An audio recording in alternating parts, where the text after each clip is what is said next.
A billionaire finds his maid's daughter secretly washing dishes, and he's about to discover the desperate truth she'll do anything to hide.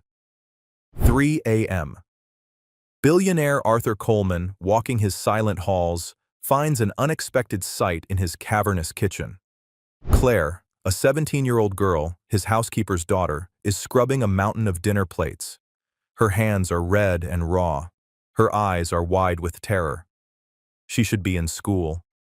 Instead, she is here, telling lies to protect a desperate secret. The billionaire, a man who built his fortune reading people, knows this is more than a girl helping her mother. It's a clue to a sacrifice he can't yet understand. He built an empire on seeing patterns, but sleep was a price he could not pay. Arthur Coleman found silence to be the loudest sound in his vast, empty mansion tonight. That silence was broken. The great clock in the foyer chimed 3 a.m. The sound was heavy, each chime echoing down the marble hallway. Arthur Coleman stood at the top of the grand staircase, his silk robe pulled tight. He was a man who had built a global shipping empire. He did it by predicting problems. He could see a storm in the South China Sea and know, instantly, which 300 ships needed to change course. He could not, however, predict a solution for his own insomnia. He rubbed his eyes. The house was cold. He was returning from the library, a heavy book on Roman history, unread in his hand. He had tried to read. He had tried to listen to music. He had tried to meditate. But his mind, the asset that built his fortune, would not shut down. That is when he heard it. It was not a dangerous sound. His security was absolute. No one could get onto this property. It was a small sound, a secret sound, the sound of a glass being gently placed on granite. Arthur froze. He listened. The sound came from the ground floor, at the far end of the house, from the main kitchen, the quiet rhythmic friction of a sponge on a plate. He moved down the hall, his leather slippers silent on the plush runners. He descended the staircase, his mind racing. It was not a thief. A thief would not be washing dishes. It was an employee. But why? At this hour? He pushed open the heavy oak door to the main kitchen. The room was dark, lit only by the small, yellow light above the industrial stove. The kitchen was enormous, designed for catering large parties. It was a cavern of stainless steel and dark wood. There, dwarfed by the counters, was a girl. She was hunched over the deep steel sink, her back to him. She looked small and thin. She was scrubbing a crystal wine glass with a focused, desperate energy. Arthur cleared his throat. The girl gasped, a sharp intake of air. She spun around so fast she fumbled the glass. It slipped from her soapy hands. "Oh!" she cried, lunging for it. She caught it, just barely, her knuckles turning white. Her eyes were wide. She was not just startled. She was terrified. It was a terror that seemed far too large for a simple surprise. "Mr. Coleman," she breathed. He did not recognize her. He had staff, but he rarely saw them. They were managed by his head of staff, George. "Who are you?" His voice was not unkind, but it was the voice of a man used to answers. I'm Claire, sir. Claire Miller." She frantically dried her hands on a dish rag, her eyes darting between him and the door. "I'm Helen's daughter." Helen Miller, his housekeeper. Arthur's mind clicked into place. Helen. A good woman. Reliable, quiet, always professional. Helen had been with him for 5 years. "Claire," Arthur said, stepping fully into the kitchen. He flicked on the main lights. The room flooded with a sterile white glare. The sudden brightness made the girl flinch.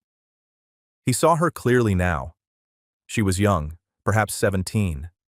She had blonde hair, but it was pulled back in a messy, frayed ponytail.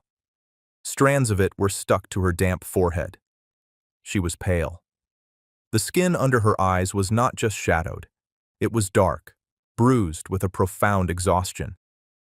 She looked like a soldier who had been on the front lines for weeks. "What are you doing here at this hour?" Arthur asked, his voice softer now. "Where is your mother?" "She's sick, sir," Claire said. The words came out too fast, too rehearsed. "Just a bad cold. She felt terrible. She was so worried about the dishes from your party. I told her I'd take care of it so she could rest." Arthur's eyes drifted from the girl to the sink. It was piled high. The remains of his 30-person dinner party. Plates, pans, platters, dozens of glasses. It was a catering-level mess. It was work for 3 people, not 1 child. "A bad cold," Arthur repeated. He looked back at her. His mind was analyzing the lie. It was a bad lie. A child her age should be sleeping. "And she sent you," he said, "at 3 o'clock in the morning to do her work?" "No!" Claire's voice was sharp, suddenly protective. The terror was replaced by a flash of anger. "She didn't send me. She doesn't know I'm here. I let myself in. I have a key. I help her on weekends. Sometimes I know her routine. I wanted to get it done before she woke up, so she wouldn't worry." It was a brave lie, Arthur thought, but a lie nonetheless. "You should be in bed," Arthur said, crossing his arms. "You have school tomorrow. Today, rather." Claire flinched. It was a tiny, almost invisible movement, a tightening of her shoulders, a quick drop of her eyes. Arthur saw it. He had built his fortune reading the flinches of his competitors across a boardroom table. A flinch meant a hidden truth. "Yes, sir," she whispered, her eyes fixed on the floor. "I'll be done soon. I promise I won't disturb you again. I'm very quiet." She turned back to the sink, as if he had been dismissed. It was a clear signal. "Please leave." Arthur did not leave. He stood there for a full minute, watching her scrub. He saw her small hands, red and raw from the hot water and soap. He looked around the kitchen. His eyes landed on a backpack slumped by the service door. It was an old, faded blue backpack. The zippers were strained. It looked heavy. Dangling from the main zipper was a bright blue and gold honor cord. Arthur's eyes narrowed. He knew that cord. It was the kind valedictorians wore at graduation. Next to it, tucked into the side mesh pocket, was a small, framed photo. It was old. A young woman and a man in a crisp army uniform. Arthur looked at the girl. He looked at the mountain of dishes. He looked at the honor cord. The honor cord. The 3 a.m. dishwashing. The lie. The exhaustion. These pieces did not fit. They were a broken pattern, and Arthur Coleman hated broken patterns. "Leave the dishes," Arthur said. Claire stopped, her hands frozen in the soapy water. "Sir?" "Leave them. Go home. Get some sleep." "But my mom, she'll be so upset if they aren't done. She'll get in trouble." "I will handle your mother," Arthur said. His tone was not harsh, but it left no room for argument. "Go home, Claire." She hesitated. Her shoulders slumped. It was not just relief, it was defeat. As if she had failed her mission. "Yes, sir. Thank you, sir." She quickly pulled off the heavy, wet apron. She grabbed her backpack, slung it over one shoulder, and slipped out the service door into the pre-dawn darkness. Arthur stood alone in the massive, silent kitchen. The silence rushed back in, but now it was filled with questions. He looked at the honor cord in his mind's eye, a valedictorian. He looked at the sink, a dishwasher. He went to his study. He did not try to sleep. He sat in his leather chair, watching the black sky turn to gray. He was waiting. At 7 a.m., he picked up his phone. "George," he said when his head of staff answered. George Shaw was a man who had been with him for 20 years. He was precise, efficient, and discreet. "Mr. Coleman, you're up early." "I have 2 tasks for you, George. First, our housekeeper, Helen Miller. What is her situation?" There was a pause. Arthur could hear the faint click of a keyboard. "Mrs. Miller," George said, his voice careful. "She has been inconsistent, sir. Many sick days in the last 2 months. I was actually preparing a file to discuss her dismissal." Hold that file, Arthur ordered. The words came out like cold steel. Second, her daughter, a girl named Claire, about 17. She's a senior in high school. I want to know everything. The school, her grades, her attendance. Sir? George's confusion was plain. This was not a typical request. The girl was here at 3 a.m., George washing the dishes from my party. She looked broken, and she was carrying a valedictorian's honor cord. It doesn't add up. I want to know why. At once, sir. One more thing, George. The girl's backpack. It had a photo. A soldier. Army uniform. 101st Airborne, I think. Find out who he is. Arthur spent the day in a fog. He had meetings about fuel costs and shipping routes. He spoke to executives in Hong Kong and London. But his mind was in the kitchen. He saw the girl's terrified eyes. He saw the honor cord. At 4 p.m., George Shaw appeared at his study door. He held a thin manila folder. Frank never looked ruffled, but today he looked somber. He looked shaken. Sir. He placed the folder on the polished desk. Go on, George. You were right about the girl, George said. He opened the folder. Claire Miller, 17, senior at Northwood High School. He slid a piece of paper across the desk. It was a printout from the school's website, a beaming photo of Claire holding a certificate. She's not just a good student, sir. She's the county valedictorian. 4.0 GPA. Full academic scholarship to Georgetown University, pending graduation. 2 weeks ago, she was named a U.S. presidential scholar, one of the top 160 students in the entire nation. Arthur stared at the paper.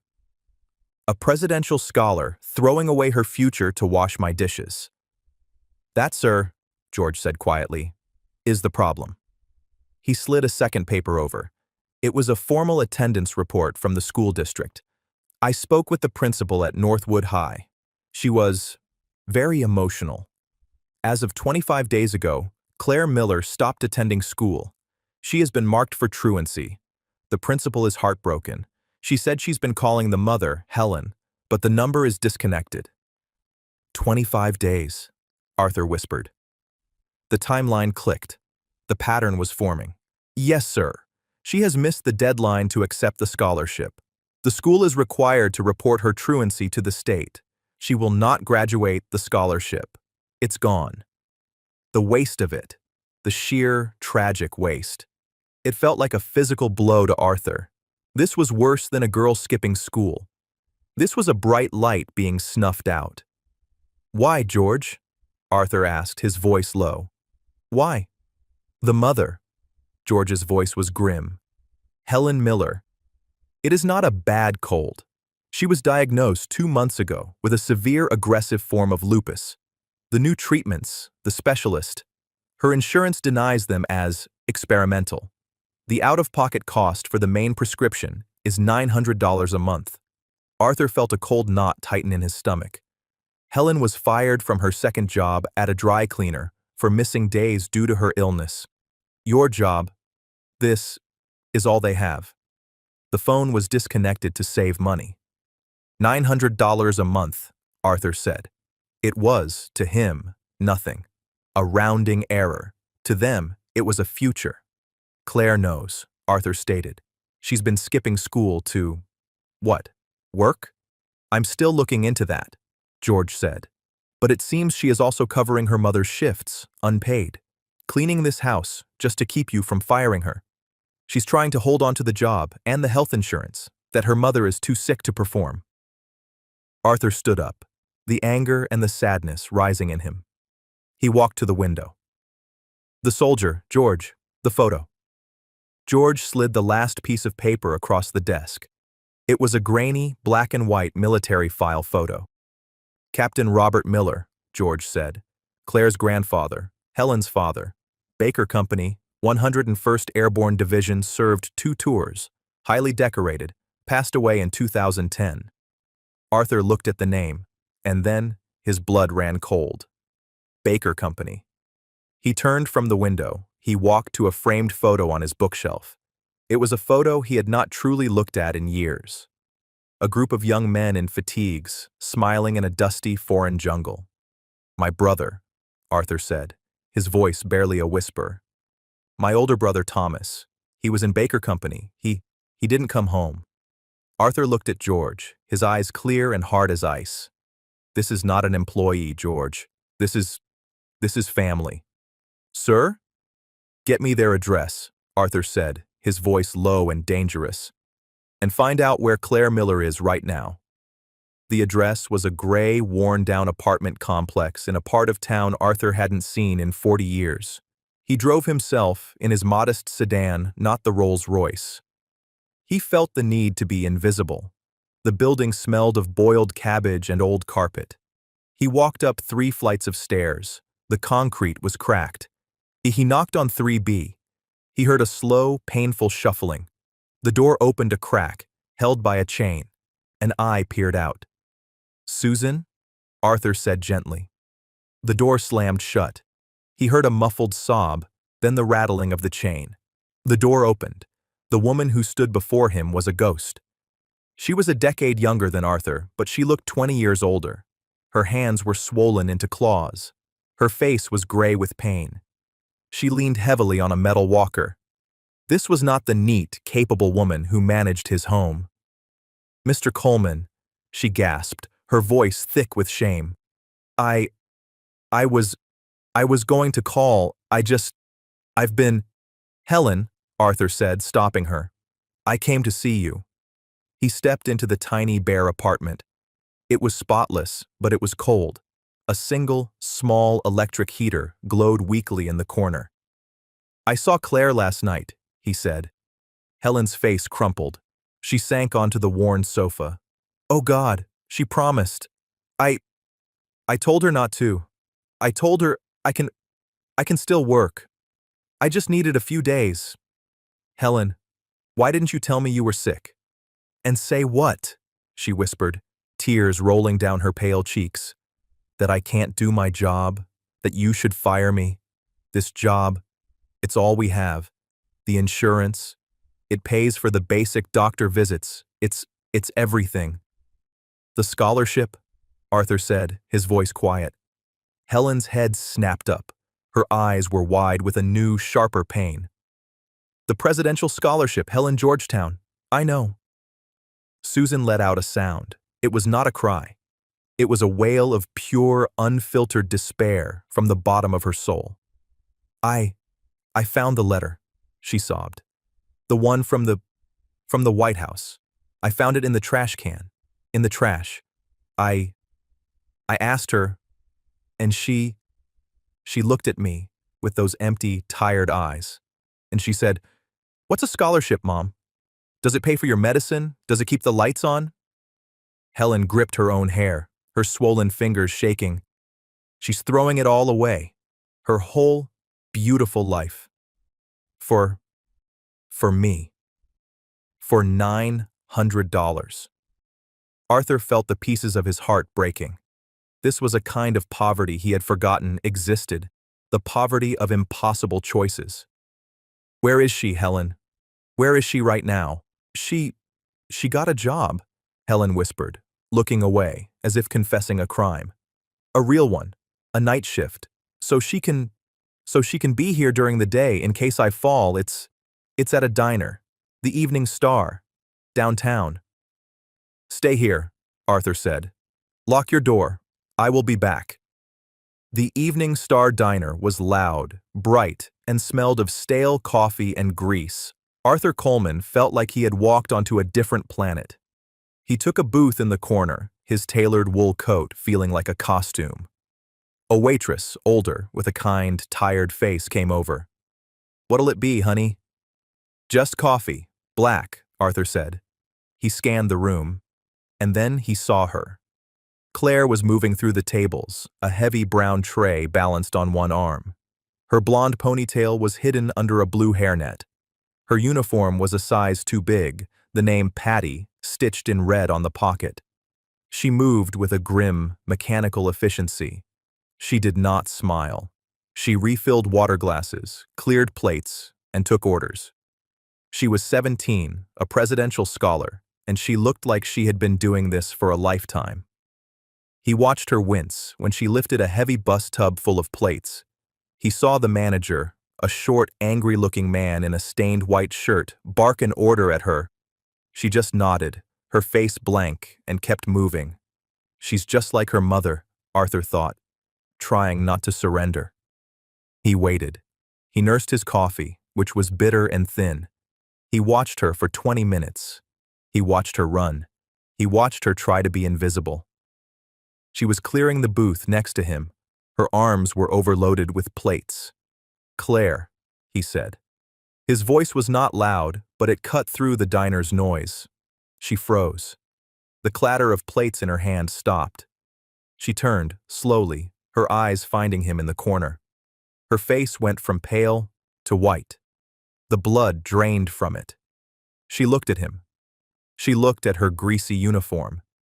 She looked at the half-eaten burger on the plate she was holding, and the tray, overloaded and heavy, slipped from her trembling hands. It hit the floor with a deafening crash. Plates shattered. Glasses exploded, ketchup and leftover food splattered across the linoleum. The entire diner went silent. Claire just stood there, staring at the mess. Staring at him, her shoulders began to shake. "Miller!" the manager roared from behind the counter. His name tag said, "Mitch. What do you think you're doing? That's coming out of your pay." Claire didn't look at the manager. She just looked at Arthur. Her eyes, which had been so terrified in the kitchen, were now filled with a different, deeper emotion, utter and complete humiliation. She dropped to her knees and, with her bare hands, began picking up the broken shards of glass. "Miller, get a broom. Get that cleaned up. Now!" Mitch was screaming. He was red in the face. "You're lucky I don't fire you on the spot. That's a week's pay and breakage, you stupid. That's enough." Arthur's voice was not loud. It was low, cold, and heavy with authority. It cut through the diner's silence more effectively than Mitch's shouting. Arthur stood from his booth. He walked over and stood directly between the manager and the girl on the floor. He was a foot taller than Mitch, and though he was nearly 70, he carried an air of absolute power. Mitch, who had been focused on Claire, now looked at Arthur for the first time. He saw the expensive coat. He saw the gold watch. He saw the face of a man who did not belong in the Evening Star diner. "And who are you?" Mitch blustered, though his voice had lost its edge. "This is my employee. She is a child," Arthur said, cutting him off. "A child who is clearly unwell." He reached into his coat pocket, pulled out a leather wallet, and extracted several bills. 3 $100 bills. He dropped them on the counter. "That," he said, "is for the broken plates, and for my coffee, and for the inconvenience." Mitch's eyes went wide. He scooped up the money instantly. Arthur then turned his back on Mitch, a complete dismissive act. He crouched down, his knees protesting slightly. He was now at eye level with Claire. She was crying, silent tears tracing paths through the grime on her face. She was still trying to pick up the broken glass, her hands shaking. "Claire," he said, his voice now gentle but firm. "Get up. You're leaving." I can't," she whispered, the words choked. My shift. I need—" "Your shift is over." He offered his hand. It was a clean, steady hand, a hand that signed billion-dollar contracts. She stared at it for a moment. It was a lifeline. Slowly, trembling, she put her small, greasy hand into his. Arthur pulled her to her feet as if she weighed nothing. He did not let go. He kept her hand in his and turned her toward the door, shielding her from the stares of the other patrons. "Wait!" Mitch called out, suddenly realizing he was losing an employee, even one he mistreated. "You can't just— She has to—" Arthur paused at the door. He looked back at Mitch. "She's finished," he said. And the way he said it, Mitch knew it was true. Arthur Coleman pushed open the glass door and guided Claire Miller out into the cold night air, leaving the shattered plates and the smell of fried onions behind. The car was a cocoon of silence. It was a dark, heavy sedan, not one of Arthur's flashier models. It smelled of old leather and, faintly, of his pipe tobacco. It was warm. The heated seats hummed gently against Claire's back, but she was so cold she couldn't feel it. She sat rigid, her hands clasped in her lap, still grimy from the diner floor. She stared straight ahead at the dashboard clock. 11:47 p.m. She had not said a word since he put her in the car. She was vibrating with a silent, terrible shame. He had seen her at her lowest. He had seen her fail. Arthur drove carefully, his large hands resting lightly on the wheel. He did not turn on the radio. The only sound was the thump-thump of the wipers clearing a light mist from the windshield. He glanced at her. She was just an outline in the dark, her face turned away. "Your hands," he said, his voice quiet. "Are they cut?" Claire flinched, startled by the sound. "What?" "The glass. Are you cut?" She slowly unclenched her fists and looked down. She hadn't felt it. There was a small, dark line of blood across her right palm. I don't know. It's fine." Arthur sighed. He pulled the car over to the curb on a quiet, tree-lined street. He put the car in park and turned on the interior light. It was a soft, yellow light, like a reading lamp. In it, he saw her. Her face was smudged with dirt. Her hair was matted where the hairnet had been. The small cut on her hand was welling up with blood. She looked at him, her eyes wide. "What are you doing?" "This will sting," he said. He did not answer her question. He reached into the glove compartment. His car was, like his life, organized. He pulled out a small, black first aid kit. He opened it, took out an antiseptic wipe and a bandage. "Give me your hand," he commanded. "No, it's fine, really. I'm getting grease on your car." She tried to hide her hands under her legs. "Claire." His voice was gentle, but it held the same steel as it had in the diner. "Give me your hand." She hesitated, then slowly, reluctantly, held out her trembling hand. He took it. His own hand was warm and surprisingly soft, but his grip was firm. He held her small, chapped hand in his. He carefully blotted the blood, then opened the wipe. She hissed as the alcohol touched the cut. "I told you," he said, his eyes on his work. "A small price. My brother Thomas always said that a little sting now is better than a lot of pain later." He worked with a precise, almost tender care. He cleaned the cut, then wrapped the bandage around her palm.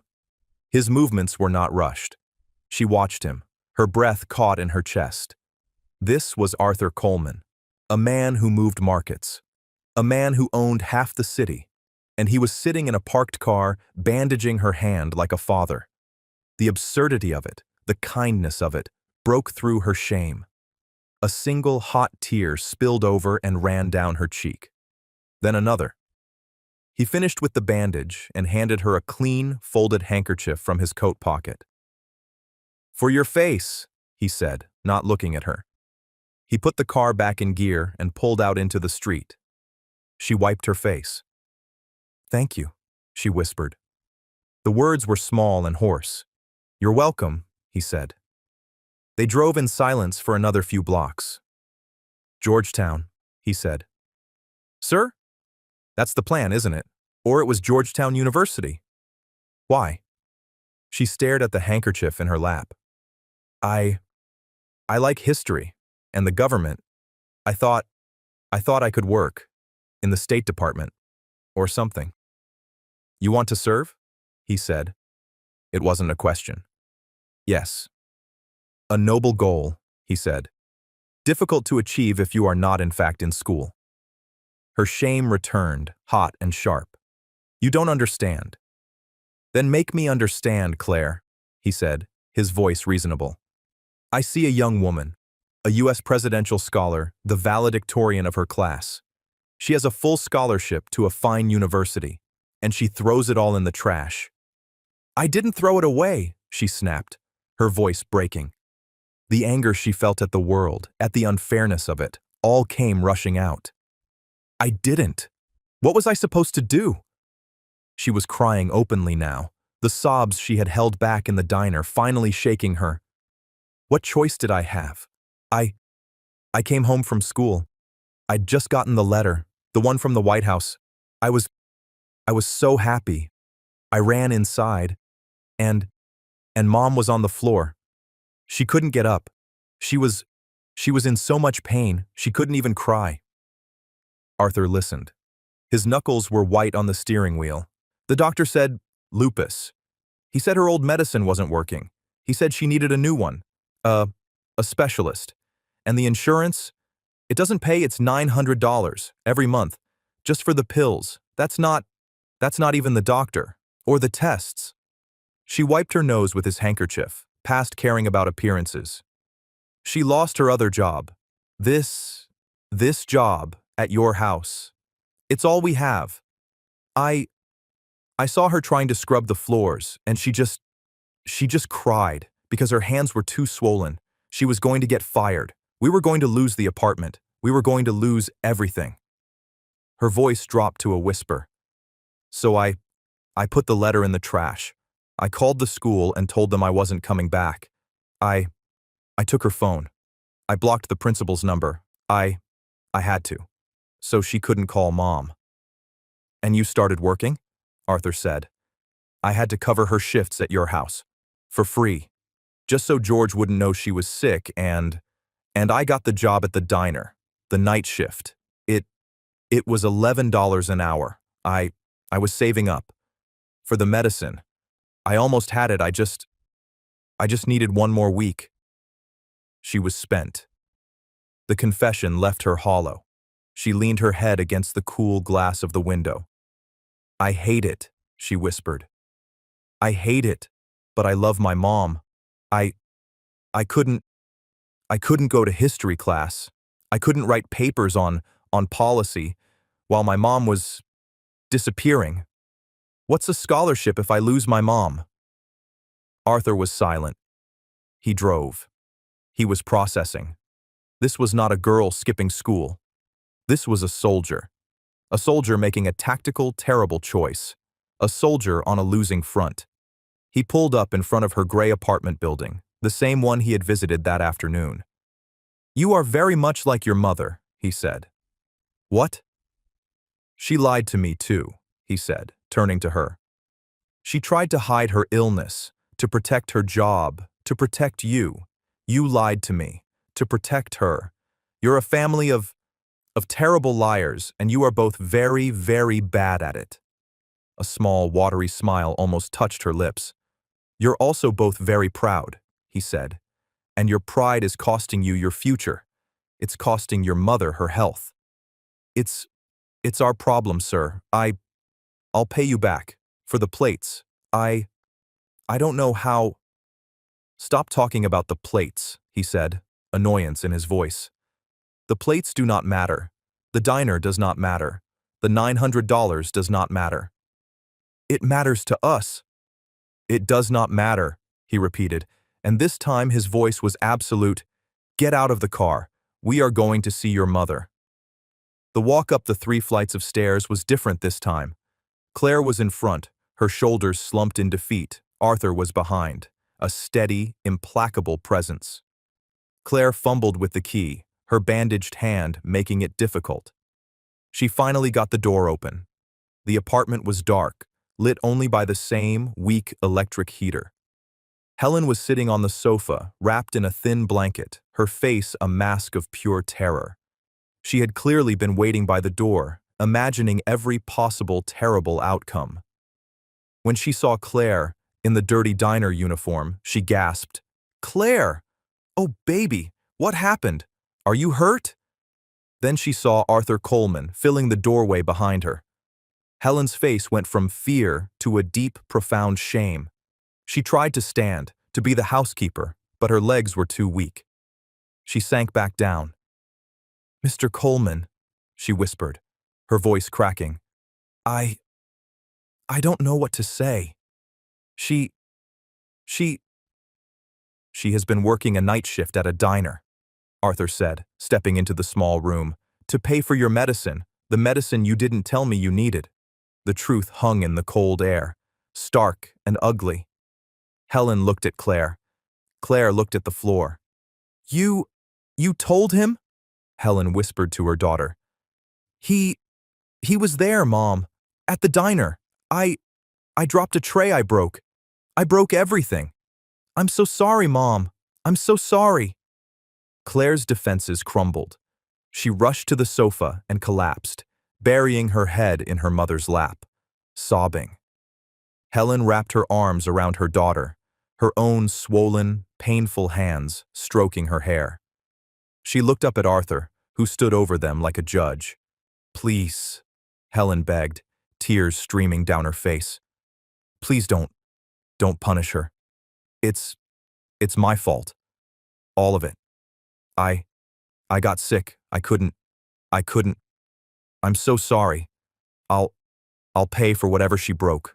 I'll work for free. Just, please, don't call the police. Don't hurt my daughter. Arthur looked at the two women, clinging to each other in a sea of debt and sickness and fear. He felt a sudden, sharp ache in his chest. It was not his heart. It was something older. It was the memory of his own mother after the telegram came. The memory of a house that had all the money in the world and no joy at all. Hurt her? He said, his voice softer than he intended. Helen, I am not here to hurt her. I am here to stop you from hurting her. Helen looked up, confused. What? You. Your pride. Her pride. You are letting her destroy her entire life. Her entire brilliant life. Because you are too proud to ask for help. Help? Helen said, as if the word was foreign. From who? Who? Who helps people like us? I do, Arthur said simply. He walked over to the single worn armchair and sat down. He was no longer the imposing billionaire. He was just an old man in a small, cold room. This is what is going to happen, he said. He was not asking. He was stating facts. Tomorrow morning, at 9 a.m., a car will be here. It will take you, Helen, to the Cleveland Clinic. I have spoken to a doctor there, a Dr. Eris. He is the best specialist in the country for your condition. He is an old friend. Helen was staring at him, her mouth open. I can't. The cost. I can't. You will not be discussing costs, Arthur said. You will be discussing your health. All of it. The transportation, the treatment, the medicine is handled. It is paid for. But why? He held up a hand. I am not finished. Claire. Claire lifted her tear-stained face from her mother's lap. My assistant, George, will be at Northwood High School at 8 a.m. He will be meeting with your principal. He will explain the family emergency that caused your absence. He will explain that you will be taking your final exams. You will graduate. Your truancy record will be corrected. Claire's eyes were wide. But the scholarship, I missed the deadline. It's gone. Deadlines, Arthur said, a rare, thin smile touching his lips, are often just suggestions for people who are not persuasive. George is very, very persuasive. He will be speaking with the admissions board at Georgetown this evening. You will accept your scholarship. You will go to Washington in the fall. That is final. The room was silent. Helen and Claire just stared at him. They were in shock. He had, in 2 minutes, solved problems that had been crushing them for months. Helen was the first to speak. Her voice was a fragile whisper. Mr. Coleman, why? This is charity. We can't accept. It's too much. Arthur leaned forward. The weariness of his 3 a.m. insomnia was back. But it was a different kind of weariness. It is not charity, Helen. He looked at her, his eyes searching her face. I came here this afternoon. I saw your apartment. I saw a photograph by your door. Helen glanced at the small, cluttered side table. A photograph? A small one, a man in a uniform, an army uniform. Helen's hand went to her throat. My father. My dad. Robert Miller, Arthur said. Yes, Helen said, her voice full of a daughter's pride. Captain Robert Miller. Arthur nodded slowly. I knew it, he whispered. I thought, but I had to be sure. You knew my father? No, Arthur said. I never had the honor. But I knew of him. He paused, gathering the words. This was a story he had not told in 50 years. I had an older brother, Arthur said, his voice distant, his eyes looking at the wall, at the past. His name was Thomas, Tommy. He was everything I was not. He was loud and funny and brave. I adored him. Claire and Helen listened, unmoving. I was in college studying business. He enlisted. 101st Airborne. He was sent to Vietnam, Baker Company. Helen's eyes widened. That was my father's company. Yes, Arthur said. Your father was his captain. Tommy. He didn't come home. He was 20 years old. It destroyed my mother. It broke our family. He looked down at his own hands, the hands that had built an empire. After it happened, my mother, she just faded. But then a letter came. It was from a Captain Robert Miller, from your father. He wrote about Tommy. He said my brother was brave. He told a story about how my brother had saved 2 other men. He told my mother that Tommy wasn't alone, that he held his hand. He told her he was proud to have served with him. Arthur had to stop. He cleared his throat. He wrote 3 letters, Helen, to a woman he had never met, about a boy she had lost. Those letters, they were the only thing that kept my mother alive. They were a gift of peace. He gave my brother back to us. He reached into his breast pocket and pulled out his wallet. From a worn, hidden fold, he took out a small, square piece of paper. It was old, cracked at the folds. It was a photograph, the same one from his bookshelf, a group of young men in the jungle. He handed it to Helen. She took it with a shaking hand. She saw a group of tired, smiling boys, and in the center, a young man with a kind, strong face, and next to him, a taller, grinning boy with his arm slung over his shoulder. That's my father, Helen whispered, her finger tracing the face. And that, Arthur said, pointing to the grinning boy, is my brother, Tommy. Claire leaned in, her eyes wide. She saw her grandfather, young and vital, a man she had only known as an old, quiet man who smelled of tobacco.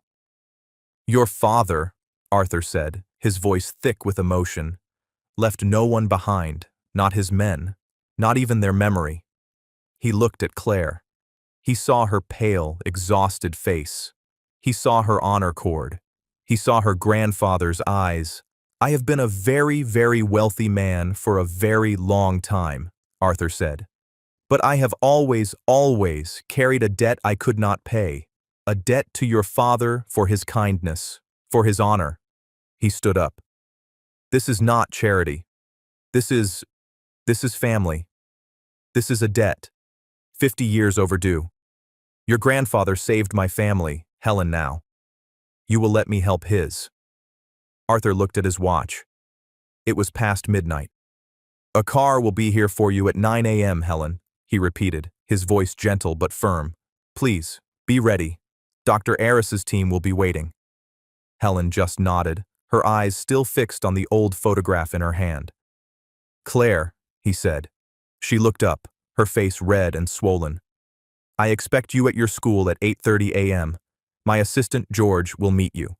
You will go in, you will talk to your principal, and you will arrange to take your final tests. Yes, sir, she whispered. Good. He moved to the door, then paused.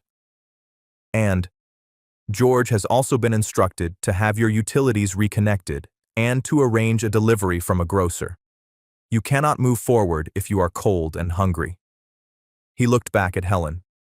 "He left no one behind, Helen," Arthur said quietly. "It's time his family was treated the same way." He left. The door clicked shut. For a full minute, mother and daughter did not move. Then, Helen let out a long, shuddering breath, a sound that was half sob, half laugh. Claire rushed to the small kitchen, her body finally giving in to the stress of the night. When she was done, shaking, Helen was there, leaning on her walker, holding a glass of water. "Mom," Claire whispered, her throat raw. Is this real?" Helen looked around the tiny, cold apartment. She looked at the disconnection notices, at her daughter's ruined diner uniform. Then, she looked at the 50-year-old photograph in her hand. "I think so, baby," Helen said, her voice shaking. I think your grandfather just saved us." The next 2 weeks were a blur. It was like watching a life be rebuilt by an invisible, efficient crew. At 8:30 a.m., a trembling Claire met George Shaw at Northwood High. He was a man in a simple, perfect suit. He was calm, professional, and handled everything. The principal, Mrs. DeWitt, rushed out of her office, her face a mixture of worry and relief. "Claire? Oh, my dear, we were so worried." "It was a family medical emergency, Mrs. DeWitt," George said smoothly, handing her a folder. "Claire has been acting as her mother's primary caregiver. Here is the documentation from the Cleveland Clinic." The principal's eyes scanned the letters. The sternness of the administrator was gone, replaced by a deep sympathy. "Oh, you poor thing," she said to Claire. "Why didn't you say anything?" I didn't know how," Claire whispered. "It is handled now," George said. "We simply need to arrange for her final examinations." "Of course, yes, anything." While Claire was at school, a different car arrived for Helen. She was terrified, but at the Cleveland Clinic, nurses were waiting. They knew her name. Dr. Aris, a kind man with warm eyes, sat with her for an hour. "We are going to make this better," he said. "Your job is to rest." For the first time in a year, Helen Miller slept without pain and without fear. Back at the apartment, the power came on. The gas heater clicked to life, flooding the rooms with warmth. A grocery service arrived with boxes of food, real food. Claire sat at her small desk, her old textbooks open. She studied. She took her exams. The words on the page were no longer a reminder of a life she had lost. They were a map. The day of graduation was bright and hot. The high school football field was filled with folding chairs. Claire sat on the stage. In her blue cap and gown, the blue and gold honor cord was draped around her neck. She looked out at the crowd. In the third row, she found them. Her mother was in a wheelchair, but she was not the gray, broken woman from the apartment. The swelling in her hands was down. Her hair was done. She was smiling, her eyes shining with a pride so fierce Claire could feel it from the stage. Next to her, in a simple gray suit, sat Arthur Coleman. He did not look like a billionaire. He looked like a grandfather. He caught Claire's eye. He did not smile. He simply nodded. A gesture of respect. "Your day." When her name was called, valedictorian Claire Miller, the applause was loud. She walked to the podium. She unfolded her speech. She looked at her notes, and then she looked past them, at her mother, and at Arthur. She folded the paper and put it down. "Good morning," she said. Her voice was clear, and it did not shake. "I wrote a speech about the future, but I don't want to talk about that." She gripped the sides of the podium. "I want to talk about what happens when you can't see a future. I want to talk about kindness. We think of history as something made by big, important people, by presidents, and billionaires." She saw Arthur shift, just slightly. "But history is also made by small choices, by people who are tired and scared, but who choose to do the right thing anyway. By, by a soldier who writes a letter to a grieving mother he's never met. By a mother who would rather lose everything than let her daughter see her pain. By people who see someone falling, and instead of walking by, they stop. They just stop. And they offer a hand. Her eyes were locked on her mother's. My future, it isn't mine. It was bought for me. It was bought by my grandfather 50 years ago. It was bought by my mother, who sacrificed her health for me. And it was returned to me by a man who understands that no one should be left behind. She took a breath. Congratulations to my class. We did it. But don't just go and be successful. Go and be kind. That's how you change the world. Thank you. The field was silent. Then the applause started. It was not polite. It was a roar. Her classmates stood. Their parents stood. Mrs. DeWitt was crying. Helen was sobbing into her hands. Arthur was patting her shoulder. His own face set, but his eyes were bright. A month later, Helen was back. She was not cured. Lupus was not a cold. But she was in remission. The new medicine, the proper care, it had given her her life back. She sat in Arthur's library. She had asked for this meeting. Arthur, she said. He had insisted she use his first name. I can't thank you. There are no words, but I cannot be a charity case. I have to work. I have to do something. Arthur smiled. He had been waiting for this. You're right, I agree, which is why I have a job for you. He gestured to a pile of file boxes on his desk. My mother left a small fund, he said. She called it the Baker Company Fund. Her idea was to provide small grants for the children and grandchildren of veterans, help with books, or a down payment. A little bit of kindness, as she called it. He sighed. After she died, I let it go dormant. I was busy. I was building things. I forgot. He looked at her, his eyes serious. I have restarted the fund. I have endowed it properly. But it needs a director. It needs someone to read the letters, to find the people who need help, to be the heart of it. Helen looked at him, confused.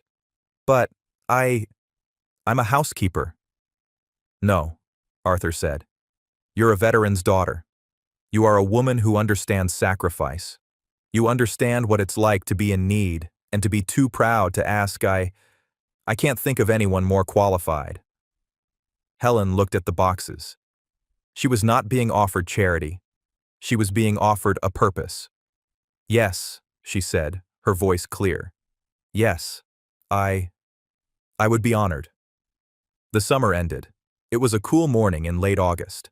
By August, Claire was leaving for Georgetown. Helen, now in remission, saw her off from their new, bright apartment. Arthur's sedan pulled up. He got out. All set? He asked. All set, Claire said, her smile wide. A few things, he said, handing her a box. Inside was a new laptop. For the political science papers.